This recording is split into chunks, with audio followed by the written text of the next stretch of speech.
One of the things that I use as a healing tool is language. And language is one of the best ways to connect you to a culture. And when you really want to shift your paradigm from one that is foreign to you, that we are currently under, to one that is more African-centered, you need an African language.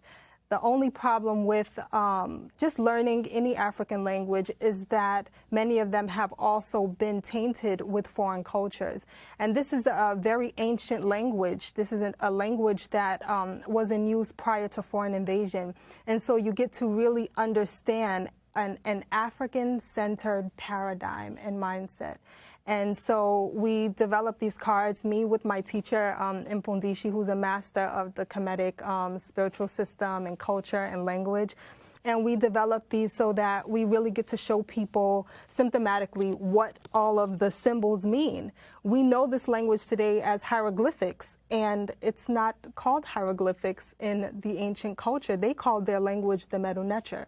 So we wanted to teach people what those symbols mean intrinsically. When you look at them, you see the actual picture of what the glyphs are, so you know why they mean what they mean.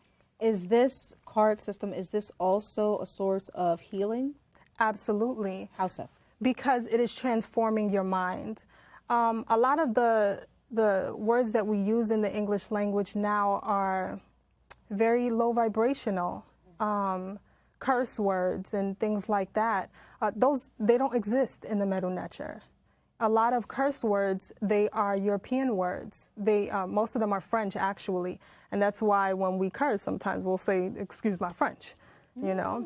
And so when you want to get away from that, that type of culture and be more of who you are, your spirit as a sun person who doesn't really come from that type of spirit, language is very important in doing that. And so the Medu-Neter, which really connects you. You see some of the cards here. This is, you're learning the animals, you're learning the plants.